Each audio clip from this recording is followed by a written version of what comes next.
ਸਮੀਰ ਮਿਨਹਾਸ ਤੇ ਇਰਫਾਨ ਮਿਨਹਾਸ ਦੀ ਅਸੀਂ ਗੱਲਾਂ ਕਰਦੇ ਪਏ ਸਾਂ ਬੜੇ ਜ਼ਬਰਦਸਤ ਅੰਦਾਜ਼ ਨਾਲ। ਤੁਹਾਨੂੰ ਪਤਾ ਹੈ ਕਿ ਪਾਕਿਸਤਾਨ ਦਾ ਪਰਚਮ ਵੀ ਬੁਲੰਦ ਕਰਨ ਤੇ ਲੀਗ ਵਿੱਚ ਵੀ ਫੜੇ ਨਹੀਂ ਜਾ ਰਹੇ। ਲੇਕਿਨ ਅੱਜ ਗੱਲ ਕਰਦੇ ਹਾਂ, ਤੁਹਾਨੂੰ ਪਤਾ ਹੈ ਹੈਦਰਾਬਾਦ ਕਿੰਗਸਮੈਨ ਤੇ ਪਿਸ਼ਾਵਰ ਜ਼ਲਮੀ ਦਾ ਮੁਕਾਬਲਾ ਹੈ ਤੇ ਹੈਦਰਾਬਾਦ ਅਸੀਂ ਗੱਲ ਕਰੀ ਅਜੇ ਤੱਕ ਬੜਾ ਉਹਨਾਂ ਨੇ ਮਾਯੂਸ ਕੀਤਾ। ਤੁਹਾਨੂੰ ਪਤਾ ਹੈ 3 ਉਹਨਾਂ ਨੂੰ ਲਗਾਤਾਰ ਸ਼ਿਕਸਤ ਹੋ ਚੁੱਕੀ ਹੈ। ਸਾਇਮ ਅਯੂਬ ਬਾਰੇ ਅਸੀਂ ਕਿਹਾ ਜੀ 12.5 ਕਰੋੜ ਵਿੱਚ ਉਹਨਾਂ ਦਾ ਕੰਟਰੈਕਟ ਹੈ, ਲੇਕਿਨ ਨਾ ਉਹਨਾਂ ਦੀ ਬੈਟਿੰਗ ਚੱਲਦੀ ਪਈ ਹੈ ਤੇ ਬੋਲਿੰਗ ਵਿੱਚ ਆਲਰੇਡੀ ਉਹ ਸਟਰਗਲ ਕਰਦੇ ਪਏ ਨੇ। ਮਾਰਨਸ ਲਬੂਸ਼ਨ ਦੀ ਸਿਲੈਕਸ਼ਨ ਉੱਤੇ ਬੜੇ ਸਵਾਲਾਤ ਨੇ। ਜ਼ੁਲਫਿਕਾਰ ਬੇਗ ਸਾਹਿਬ ਸਾਡੇ ਨਾਲ ਮੌਜੂਦ ਨੇ। ਬੇਗ ਸਾਹਿਬ, ਹੁਣ ਤੇ ਕਦਾਫੀ ਸਟੇਡੀਅਮ ਤੋਂ ਮੈਚ ਸ਼ਿਫਟ ਹੋ ਗਿਆ, ਤੁਹਾਨੂੰ ਪਤਾ ਅੱਜ ਸਿੰਧ ਦੇ ਸ਼ਹਿਰ ਕਰਾਚੀ ਵਿੱਚ ਮੈਚ ਖੇਡਿਆ ਜਾਏਗਾ ਤੇ ਲੱਗਦਾ ਹੈ ਕਿ ਕਮਬੈਕ ਕਰਨ ਦੀ ਸਲਾਹੀਅਤ ਰੱਖਦੀ ਹੈ ਹੈਦਰਾਬਾਦ ਦੀ ਟੀਮ। ਵੈਸੇ ਔਨ ਦਾ ਕਾਰਡਸ ਪਿਸ਼ਾਵਰ ਜ਼ਲਮੀ ਵੀ ਬਹੁਤ ਸਟਰੋਂਗ ਹੈ ਜਿਸ ਅੰਦਾਜ਼ ਨਾਲ ਬਾਬਰ ਲੀਡ ਕਰਦੇ ਪਏ ਨੇ। जी बाबर ਤੁਹਾਨੂੰ ਪਤਾ ਹੈ ਕੁਆਲੀਫਾਈਡ ਇੰਟਰਨੈਸ਼ਨਲ ਸਟੈਂਡਰਡ ਦੇ ਪਲੇਅਰ ਨੇ। ਉਹ ਪਹਿਲੇ ਪਾਕਿਸਤਾਨ ਟੀਮ ਨੂੰ ਐਡ ਕਰ ਚੁੱਕੇ ਨੇ। ਜਿਹੜਾ ਤਜਰਬਾ ਹੋਣਾ ਉਹਨਾਂ ਤੋਂ ਵੱਡੀ ਤਾਕਤ ਹੋਣਾ ਹੈ, ਜਿਹੜਾ ਇਲਮ ਹੈ ਉਸ ਤੋਂ ਵੱਡੀ ਤਾਕਤ ਤਜਰਬਾ ਹੁੰਦਾ ਹੈ। ਤੇ ਬਾਬਰ ਆਜ਼ਮ ਜਿਸ ਅੰਦਾਜ਼ ਨਾਲ ਪੀਐਸਐਲ ਨੇ ਅੰਦਰ ਪਰਫਾਰਮ ਕੀਤਾ ਹੈ, ਆਪਣੀ ਟੀਮ ਨੂੰ ਲੈ ਕੇ ਚੱਲ ਰਹੇ ਨੇ ਤੇ ਇਹ ਬੜਾ ਖੁਸ਼ਾਇਨ ਗੱਲ ਹੈ।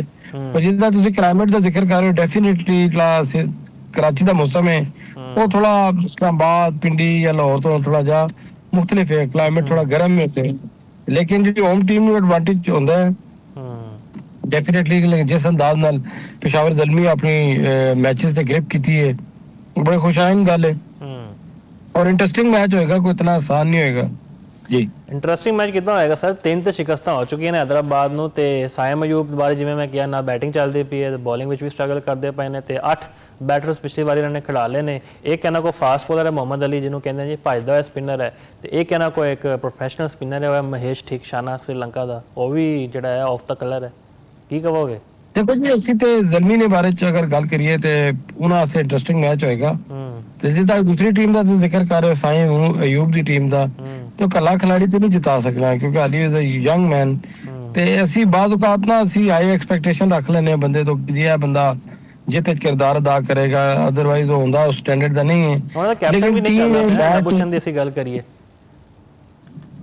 ਐਕਚੁਅਲੀ ਉਹ ਹਾਲੇ ਤੱਕ ਐਡਜਸਟ ਨਹੀਂ ਹੋ ਰਹੇ। ਦੂਸਰਾ ਇਹਨਾਂ ਨੂੰ ਪਤਾ ਹੈ ਕਿ ਆਪਣੇ ਜਿਹੜਾ ਅਸੀਂ ਡੀਮੋਰਲਾਈਜ਼ ਹੋ ਚੁੱਕੀ ਹੈ ਟੀਮ, ਅਗਰ ਹਾਰ ਜਾਵੇ ਤਾਂ ਫਿਰ ਵੈਸੇ ਵੀ ਮੈਂਟਲੀ ਤੌਰ ਤੇ ਉਹ ਆਪਣੇ ਆਪਾਂ ਉਸ ਤਰ੍ਹਾਂ ਐਗਜ਼ਰਸ਼ਨ ਨਹੀਂ ਲੈ ਕੇ ਜਾਣੇ ਕਿ ਅਸੀਂ ਜਿੱਤੀਏ ਜਾਂ ਆਪਣੀ ਟੀਮ ਤੇ ਪ੍ਰੈਸ਼ਰ ਪਾਈਏ। ਤੇ ਇਸੇ ਤੇ ਕੋਈ ਵੀ ਵਰਲਡ ਕਲਾਸ ਪਲੇਅਰ ਹੋਏਗਾ ਜਦ ਬਾਕੀ ਪਰਫਾਰਮ ਨਹੀਂ ਕਰਨਗੇ ਤਾਂ ਉਹਦਾ ਅਸਰ ਤੇ ਬਾਕੀ ਟੀਮ ਦੇ ਖਿਡਾਰੀਆਂ ਤੇ ਵੀ ਆਏਗਾ ਯਕੀਨਨ। ਤੇ ਜਿੱਥੇ ਤੱਕ हैदराबाद ਦਾ ਤਾਲੁਕ ਹੈ, हैदराबाद ਨੂੰ ਕਮਬੈਕ ਕਰਨਾ ਚਾਹੀਦਾ। ਅਸੀਂ ਪਹਿਲੇ ਵੀ ਕੁਝ ਦੁਆ ਗੋ ਸਾ ਪਿੰਡੀ ਵਾਸਤੇ, ਲੇਕਿਨ ਬਦਕਿਸਮਤੀ ਨਾਲ ਪਿੰਡੀ ਵਾਲਿਆਂ ਨੇ ਸਾਨੂੰ ਮਾਯੂਸ ਕੀਤਾ। ਹੁਣ हैदराबाद ਦੀ ਜਿਹੜੀ ਪਰਫਾਰਮੈਂਸ ਹੈ ਉਹ ਤੁਹਾਡੇ ਸਾਹਮਣੇ ਹੀ ਹੈ। ਜਿਸ ਅੰਦਾਜ਼ ਨਾਲ ਉਹ ਮੈਚ ਦੇ ਅੰਦਰ ਉਤਰੇ ਨੇ, ਉਹਨਾਂ ਦਾ ਬਾਡੀ ਲੈਂਗੁਏਜ ਹੀ ਨਹੀਂ ਲੱਗਦਾ ਇਸ ਤਰ੍ਹਾਂ ਦਾ ਕਿ ਉਹ ਕਿਸੇ ਮੈਚ ਆਪੋਨੈਂਟ ਟੀਮ ਦੇ ਖਿਲਾਫ ਹੋ ਜਿੱਤਣਾ ਦਾ ਉਹਨਾਂ ਪਲਾਨ ਆਊਟ ਹੀ ਨਹੀਂ ਹੋਣਾ। ਇਹ ਉਹ ਚੀਜ਼ਾਂ ਨੇ ਜਿਨ੍ਹਾਂ ਤੇ ਉਹ ਗੌਰ ਕਰਨਾ ਚਾਹੀਦਾ, ਉਹਨਾਂ ਨੂੰ ਮੈਨੇਜਮੈਂਟ ਨੂੰ ਦੇਖਣਾ ਚਾਹੀਦਾ ਕਿ ਕੀ ਇਸਦਾ ਹੱਲ ਹੋ ਸਕਦਾ ਹੈ। ਤੇ ਮੁਸਤਕਬਲ ਵਿੱਚ ਮੋਸਟ ਪ੍ਰੋਬਬਲੀ ਅੱਛੀ ਟੀਮ ਹੋ ਜਾਏ, ਲੇਕਿਨ ਜਿਨ੍ਹਾਂ ਖਿਡਾਰੀਆਂ ਤੁਸੀਂ ਡਿਪੈਂਡ ਕਰ ਰਹੇ ਹੋ ਉਹ ਤੁਹਾਡੇ ਕਾਰਡਸ ਤੇ ਪੂਰੇ ਨਹੀਂ ਉਤਰੇ ਜੀ। ਅੱਛਾ ਜ਼ੁਲਫਿਕਾਰ ਸਾਹਿਬ, ਪਾਕਿਸਤਾਨ ਦਾ ਕਿਰਦਾਰ ਮਾਸ਼ਾਅੱਲਾ ਬੜੇ ਜ਼ਬਰਦਸਤ ਅੰਦਾਜ਼ ਨਾਲ ਦੁਨੀਆ ਵਿੱਚ ਆਇਆ। ਅਸੀਂ ਸੁਲ੍ਹਾ ਕਰਵਾਤੀ ਹੈ ਅਮਰੀਕਾ ਤੇ ਈਰਾਨ ਦੇ ਦਰਮਿਆਨ, ਤੁਹਾਨੂੰ ਪਤਾ ਹੈ ਹੁਣ 2 ਹਫ਼ਤਿਆਂ ਦੀ ਜੰਗਬੰਦੀ ਹੋ ਚੁੱਕੀ ਹੈ। ਤੇ ਹੁਣ ਜਿਹੜਾ ਮੋਹਸਿਨ ਨਕਵੀ ਸਾਹਿਬ ਨੇ ਇੱਕ ਐਲਾਨ ਕੀਤਾ ਸੀ ਕਿ ਸ਼ਾਇਕੀਨ ਦੇ ਬਗੈਰ ਮੈਚਸ ਕਰਾਏ ਜਾਣਗੇ ਤੇ ਹੁਣ ਤੇਲ ਦੀਆਂ ਕੀਮਤਾਂ ਵੈਸੇ ਘਟ ਗਈਆਂ ਆਲਮੀ ਸਤ੍ਹਾ ਤੇ। ਹੁਣ ਕੋਈ ਤੁਹਾਡੇ ਸੋਰਸਿਸ ਕਹਿੰਦੇ ਨੇ ਕਿ ਦੁਬਾਰਾ ਅਲਾਓ ਕੀਤਾ ਜਾ ਸਕਦਾ ਸ਼ਾਇਕੀਨ ਨੂੰ, ਕਿਉਂਕਿ ਉਹ ਤੇ ਬੜੇ ਹੁਣ ਬੇਚੈਨ ਨੇ ਮੈਚ ਵੇਖਣ ਲਈ। ਦੇਖੋ ਜੀ ਈਰਾਨ ਤੇ ਜੰਗ 'ਚ ਹੁਣ ਸ਼ਾਮਲ ਹੋਇਆ ਨਾ, ਤੇ ਪਾਕਿਸਤਾਨ ਤੇ ਕਈ ਸਾਲਾਂ ਤੋਂ ਦਹਿਸ਼ਤਗਰਦੀ ਦਾ ਸ਼ਿਕਾਰ ਰਿਹਾ ਮੁਲਕ ਔਰ ਕਈ ਚੈਲੰਜਸ ਦਾ ਸਾਹਮਣਾ ਰਿਹਾ। ਤੇ ਅੱਲਾਹ ਸੁਬਹਾਨਾ ਤਾਲਾ ਨੇ ਖਾਸ ਕਰਮ ਨਵਾਜ਼ੀ ਹੈ। ਇਹ ਅਫਵਾਜ ਪਾਕਿਸਤਾਨ ਨੂੰ ਜਾਣਾ ਕ੍ਰੈਡਿਟ, ਮੌਜੂਦਾ ਹੁਕੂਮਤ ਨੂੰ ਜਾਣਾ ਕ੍ਰੈਡਿਟ ਕਿ ਜਿਸ ਅੰਦਾਜ਼ ਨਾਲ ਉਹਨਾਂ ਨੇ ਇੰਟਰਨੈਸ਼ਨਲੀ ਆਪਣਾ ਲੋਹਾ ਮਨਵਾਇਆ, ਬਲਕਿ ਪੂਰੀ ਦੁਨੀਆ ਇਹ ਹੁਣ ਟੌਪ ਟ੍ਰੈਂਡ ਵਿੱਚ ਇਸਲਾਮਾਬਾਦ ਜਿਹੜੀ ਡਾਇਲਾਗ ਹੈ ਉਹ ਟ੍ਰੈਂਡ ਚਲਾ ਗਿਆ। ईरान ने अंदर देख लो, दुनिया ने किसी मुल्क के अंदर देख लो, इवन नॉर्वे, डेनमार्क, स्वीडन है ਜਿਹੜੇ इससे अलग ਇਹ ममालिक ने ਇਹਨਾਂ ਮੁਲਕਾਂ ਦੇ ਅੰਦਰ ਹੀ ਪਾਕਿਸਤਾਨ ਜਿਹੜੀਆਂ ਪਾਲਿਸੀਆਂ ਨੂੰ ਡਿਸਕਸ ਹੋ ਰਹੀਆਂ ਨੇ ਕਿ ਇਤਨੇ ਚੈਲੰਜਸ ਤੋਂ ਬਾਵਜੂਦ ਵੀ ਤੁਸੀਂ ਇੰਟਰਨੈਸ਼ਨਲ ਕ੍ਰਾਈਸਿਸ ਨੂੰ ਕੈਰੀ ਕਰ ਰਹੇ ਹੋ, ਤੁਹਾਡੇ ਮੁਲਕ ਦੇ ਡਾਇਲਾਗ ਹੋ ਰਹੇ ਨੇ। ਦੇਖੋ ਨਾ ਇਹ ਬੜੇ ਆਨਰ ਦੀ ਗੱਲ ਹੈ ਪਾਕਿਸਤਾਨ ਵਾਸਤੇ ਔਰ ਦੁਨੀਆ ਦੀਆਂ ਬੜੀਆਂ ਤਾਕਤਾਂ ਇੰਨੀਆਂ ਨਜ਼ਰਾਂ ਪਾਕਿਸਤਾਨ ਤੇ ਨੇ। ਦੁਨੀਆ ਤੁਹਾਡਾ ਜਿਹੜਾ ਦੁਸ਼ਮਣ ਮੁਲਕ ਇੰਡੀਆ ਹੈ ਉਹ ਤੇ ਵਿਚਾਰਾ ਜ਼ਹਿਨੀ ਤੌਰ ਤੇ ਪਹਿਲੇ ਮਰੀਜ਼ਾਂ ਦੀ ਹੁਕੂਮਤ ਉੱਥੇ ਚੱਲ ਰਹੀ ਹੈ, ਦਹਿਸ਼ਤਗਰਦਾਂ ਦੀ ਹੁਕੂਮਤ ਹੈ। ਉਹ ਤੇ ਅਮਨ ਚਾਹੁੰਦੇ ਹੀ ਨਹੀਂ, ਇਹ ਉਹਨਾਂ ਦੀ ਪਾਰਟੀ ਸੀ ਜਿਹੜੀ ਜਿਸ ਨੂੰ ਸ਼ਿਕਸਤ ਹੋਈ ਹੈ। ਲੇਕਿਨ ਮੈਂ ਸਮਝਦਾ ਕਿ ਜੰਗਾਂ ਕਿਸੇ ਵੀ ਮਸਾਇਲ ਦਾ ਹੱਲ ਨਹੀਂ ਨੇ। ਅਮਨ ਹੋਏਗਾ, ਕਲਚਰ ਹੋਏਗਾ, ਸਪੋਰਟਸ ਹੋਏਗਾ, ਪੋਲੀਟੀਕਲ ਐਕਟੀਵਿਟੀਜ਼ ਹੋਣਗੀਆਂ।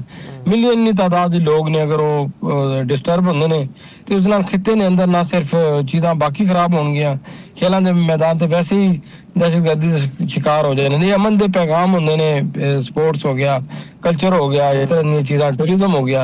ਔਰ $1 ट्रिलियन ਦਾ ਨੁਕਸਾਨ UAE ਨੂੰ ਹੋਇਆ, ਜਿਹੜੀਆਂ 에ਅਰਲਾਈਨਾਂ ਉਹਨਾਂ ਦੀਆਂ ਬੰਦ ਹੋਈਆਂ ਕਿ ਅਰਬਾਂ ਰੁਪਏ ਦਾ ਉਹਨਾਂ ਦਾ ਨੁਕਸਾਨ ਹੋਇਆ, ਜਹਾਜ਼ ਉਹਨਾਂ ਦੇ ਖਲੋਤੇ ਨੇ। ਇਹ ਜਿਹੜੇ ਸੀਜ਼ਨ ਚੱਲ ਰਿਹਾ ਅੱਜ ਕੱਲ, ਮਈ, ਜੂਨ, ਜੁਲਾਈ, ਅਗਸਤ, ਇਹ ਟਰੈਵਲਿੰਗ ਸੀਜ਼ਨ ਹੁੰਦੇ। ਯੂਰਪ ਦੇ ਲੋਕ ਟਰੈਵਲ ਕਰਦੇ ਨੇ, ਅਰਬ ਦੇ ਲੋਕ ਉਧਰ ਟਰੈਵਲ ਕਰਦੇ ਨੇ, ਉਹ ਵਾਲੇ ਲੋਕ ਇੱਧਰ ਟਰੈਵਲ ਕਰਦੇ ਨੇ ਇਹਨਾਂ ਏਰੀਆ 'ਚ। ਤੇ ਇਹ ਸਾਰੀਆਂ ਚੀਜ਼ਾਂ ਨੂੰ ਮੱਦੇਨਜ਼ਰ ਰੱਖ ਕੇ ਚੀਜ਼ਾਂ ਪਾਲਿਸੀਆਂ ਤਿਆਰ ਕੀਤੀਆਂ ਜਾਂਦੀਆਂ ਹਨ। ਜੰਗ ਕਿਸੇ ਮਸਲੇ ਦਾ ਹੱਲ ਨਹੀਂ ਹੈ। ਦੁਨੀਆ ਤੋਂ ਵੱਡੀ ਜੰਗ ਵੀ ਹੋਵੇ ਤੇ ਐਂਡ ਤੇ ਬਹਿ ਕੇ ਗੱਲ ਕਰਨੀ। ਇਹ ਡਾਇਲਾਗ ਅੱਜ ਤੋਂ 15 ਦਿਨ ਪਹਿਲੇ ਵੀ ਇਹਨਾਂ ਨੂੰ ਆਫਰ ਕੀਤੇ ਗਏ ਸਨ ਕਿ ਤੁਸੀਂ ਪਾਕਿਸਤਾਨ ਇਸ ਵਿੱਚ ਆਪਣਾ ਕਿਰਦਾਰ ਅਦਾ ਕਰ ਸਕਦਾ ਹੈ। ਔਰ ਜਿਸ ਅੰਦਾਜ਼ ਨਾਲ ਪਾਕਿਸਤਾਨ ਨੇ ਇੰਟਰਨੈਸ਼ਨਲੀ ਆਪਣੀ ਪੋਲਿਟਿਕਸ ਦੇ ਜ਼ਰੀਏ ਗ੍ਰਿਪ ਕੀਤਾ ਚੀਜ਼ਾਂ ਨਹੀਂ, ਇਹ ਇੱਕ ਨਵੀਂ ਹਿਸਟਰੀ ਲਿਖੀ ਜਾ ਰਹੀ ਹੈ ਦੁਨੀਆ ਪੂਰੀ ਦੀ ਕਿ ਇੱਕ ਐਸਾ ਮੁਲਕ ਹੈ ਜਿਸ ਨੂੰ ਕਈ ਚੈਲੰਜਸ ਹਨ, ਉਸ ਦੇ ਬਾਵਜੂਦ ਤੁਸੀਂ ਇਸ ਲੈਵਲ ਦੇ ਤੁਸੀਂ ਡਾਇਲਾਗ ਕਰਾ ਰਹੇ ਹੋ, ਗੱਲਬਾਤ ਕਰਾ ਰਹੇ ਹੋ। ਈਰਾਨ ਹੋਵੇ, ਖਾ ਅਮਰੀਕਾ ਹੋਵੇ ਜਾਂ ਸਾਊਦੀ ਅਰਬ ਹੋਵੇ, ਪਾਕਿਸਤਾਨ ਦਾ ਕਿਰਦਾਰ ਬੜਾ ਅਹਿਮ ਹੈ। ਤੇ ਇਸ ਸਾਊਦੀ ਅਰਬ ਦੇ ਸਫੀਰ ਨੇ ਵੀ, ਉਹ ਜਿਹੜੇ ਦਫ਼ਤਰ ਖਾਰਜਾ ਕੋਲੋਂ ਸੀ ਹੁਣੀ ਪਾਰਲੀਮੈਂਟ 'ਚ ਜਦੋਂ ਮੈਂ ਨਿਕਲਿਆ ਤੇ ਮੈਂ ਦੇਖ ਰਿਹਾ ਰੈਲ ਪੈਲ ਸੀ, ਯਾਨੀ ਕਿ ਡਿਪਲੋਮੈਟਸ ਜਿਹੜੇ ਨੇ ਉਹ ਮੂਵ ਕਰ ਰਹੇ ਨੇ, ਫੋਰਨ ਆਫਿਸ ਵਿੱਚ ਆ ਰਹੇ ਨੇ, ਬਰੀਫਿੰਗਸ ਹੋ ਰਹੀਆਂ, ਉਹਨਾਂ ਨੂੰ ਡਿਟੇਲ ਦਿੱਤੀਆਂ ਜਾ ਰਹੀਆਂ ਨੇ ਡਾਇਲਾਗਸ ਦੇ ਬਾਰੇ 'ਚ। ਤੇ ਇਹ ਇੱਕ ਬੜੀ ਖੁਸ਼ਾਇਨ ਗੱਲ ਹੈ। ਤੇ ਚੀਜ਼ਾਂ ਸ਼ਾਇਕੀਨ ਦਾ ਤਾਲੁਕ ਹੈ। ਦੇਖੋ, ਜਦ ਤੱਕ ਅਮਨ ਨਹੀਂ ਹੋਏਗਾ ਮੁਲਕ ਦੇ ਅੰਦਰ, ਉਸ ਵਕਤ ਤੱਕ ਇਹ ਪਾਲਿਸੀ ਹੈ ਕਿ ਇਸੇ ਤਰੀਕੇ ਨਾਲ ਇਸਨੂੰ ਆਰਗੇਨਾਈਜ਼ ਕੀਤਾ ਜਾਏ।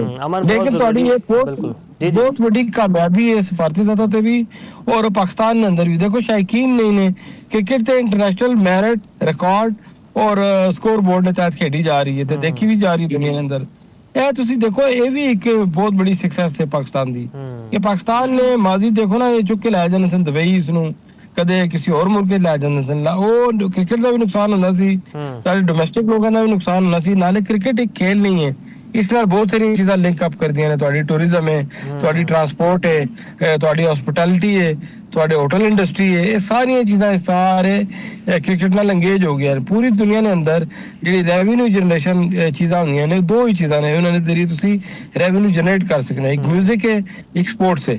ਤੇ ਟੂਰਿਜ਼ਮ ਵਾਸਤੇ ਤੇ ਤੁਹਾਨੂੰ ਬਹੁਤ ਸਾਰੇ ਵੀਜ਼ੇ ਔਰ ਟਿਕਟਸ ਔਰ ਇਹ ਚੀਜ਼ਾਂ ਚਾਹੀਦੀਆਂ ਹੁੰਦੀਆਂ ਨਾ। ਤੇ ਅਗਰ ਇਸ ਤਰ੍ਹਾਂ ਦੀ ਤੁਸੀਂ ਅਗਰ ਐਕਟੀਵਿਟੀ ਆਪਣੇ ਮੁਲਕ ਦੇ ਅੰਦਰ ਅਰੇਂਜ ਕਰਦੇ ਹੋ, ਆਰਗੇਨਾਈਜ਼ ਕਰਦੇ ਹੋ, ਤਾਂ ਉਸ ਦੇ ਅੰਦਰ ਤੁਹਾਨੂੰ ਬੈਨੀਫਿਟ ਹੁੰਦਾ। ਲੋਕਲ ਕਮਿਊਨਿਟੀ, ਲੋਕਲ ਸਟਾਰਸ ਨੂੰ ਤੁਸੀਂ ਦੇਖ ਸਕਦੇ ਹੋ, ਜਿਹੜੇ ਇੰਟਰਨੈਸ਼ਨਲ ਸਟਾਰਸ ਹਨ ਉਹ ਤੁਹਾਡੇ ਦਰਮਿਆਨ ਜਦੋਂ ਮੌਜੂਦ ਹੋਏ ਤੇ ਤੁਹਾਡੀ ਐਕਸਾਈਟਮੈਂਟ ਇੰਟਾਇਰਲੀ ਡਿਫਰੈਂਟ ਹੋਣੀ ਹੈ। ਫਿਰ ਉਹ ਜਿਹੜੇ ਗੈਰ ਮੁਲਕੀ ਪਾਕਿਸਤਾਨ ਆਉਂਦੇ, ਜਿਸ ਤਰ੍ਹਾਂ ਡੈਲਲ ਸਮੀ ਆਏ ਸਨ, ਹੁਣ ਕੋਟੀ ਵਾਸ਼ ਅੱਜ ਕੱਲ੍ਹ ਪਾਕਿਸਤਾਨ ਆਏ, ਉਹ ਪਾਕਿਸਤਾਨ ਦਾ ਜਿਹੜਾ ਪੋਜ਼ਿਟਿਵ ਇਮੇਜ ਹੈ ਨਾ, ਉਹ ਜਾ ਕੇ ਉੱਥੇ ਡਿਸਕਸ ਕਰਦੇ ਨੇ ਕਿ ਅਸੀਂ ਉੱਥੇ ਬਾਰਬੀਕਿਊ ਵੀ ਖਾਧਾ ਹੈ, ਅਸੀਂ ਸ਼ਾਹੀ ਮਸਜਿਦ ਵੀ ਦੇਖੀ ਹੈ, ਅਸੀਂ ਸਟਰੀਟ ਫੂਡ ਨੂੰ ਵੀ ਇੰਜੋਏ ਕੀਤਾ ਹੈ, ਲੋਕਲ ਹਸਪਿਟੈਲਿਟੀ ਨੂੰ ਵੀ ਦੇਖਿਆ ਹੈ। ਬਿਲਕੁਲ ਜੀ, ਸਾਰੀ ਚੀਜ਼ਾਂ ਇੰਜੋਏ ਕੀਤੀਆਂ ਬੇਗ ਸਾਹਿਬ। ਤੇ ਯਕੀਨੀ ਤੌਰ ਤੇ ਇਸ ਸ਼ੋਅ ਦੇ ਤਵੱਸਤ ਨਾਲ ਅਸੀਂ ਇਹੀ ਰਿਕੁਐਸਟ ਕਰਾਂਗੇ ਜੀ ਚੇਅਰਮੈਨ PCB ਨੂੰ ਕਿ ਉਹਨੂੰ ਆਪਣੇ ਫੈਸਲੇ ਉੱਤੇ ਨਜ਼ਰਸਾਨੀ ਕਰਨ, ਕਿਉਂਕਿ ਸ਼ਾਇਕੀਨ ਦੇਖਣਾ ਚਾਹੁੰਦੇ ਹਨ, ਕੋਈ ਸਟੀਵ ਸਮਿਥ ਦਾ ਫੈਨ ਹੈ, ਕੋਈ ਆਸਟਨ ਟਰਨਰ ਦਾ ਫੈਨ ਹੈ, ਤੇ ਕੋਈ ਫਿਰ ਬਾਬਰ ਆਜ਼ਮ ਨੂੰ ਦੇਖਣਾ ਚਾਹੁੰਦਾ ਹੈ, ਤੇ ਫਿਰ ਕੋਈ ਜਿਹੜਾ ਨਵਾਂ ਬਾਲ ਸ਼ਾਹੀਨ ਸ਼ਾਹ ਅਫਰੀਦੀ ਕਰਦੇ हैं ਉਹਨੂੰ ਵੇਖਣਾ ਚਾਹੁੰਦਾ ਹੈ। ਉਹ ਬਹਿਰਹਾਲ ਉਮੀਦ ਕਰਦੇ हैं ਕਿ ਜੀ ਇਹ ਖੁਸ਼ ਅਸਲੂਬੀ ਨਾਲ ਤਮਾਮ ਮਾਮਲਾਤ ਹੋਣ ਤੇ ਜਿਹੜੇ ਬਕੀਆ ਮੈਚਸ ਰਹਿ ਗਏ, ਐਕਸਾਈਟਮੈਂਟ ਵੱਧਦੀ ਜਾ ਰਹੀ ਹੈ, ਜਿਵੇਂ ਵੱਡੇ ਟੋਟਲਸ ਲੱਗ ਰਹੇ ਨੇ, ਫਿਰ ਜਿਵੇਂ ਚੇਜ਼ ਹੋ ਰਹੇ ਨੇ। ਤੇ ਉਮੀਦ ਕਰਦੇ हैं ਜੀ ਕਿ Pakistan cricket, hockey, football, kabaddi ਹਰ ਖੇਡ ਤਰੱਕੀ ਦੀ ਰਾਹ ਤੇ ਕਾਮਯਾਬ ਰਹੇ।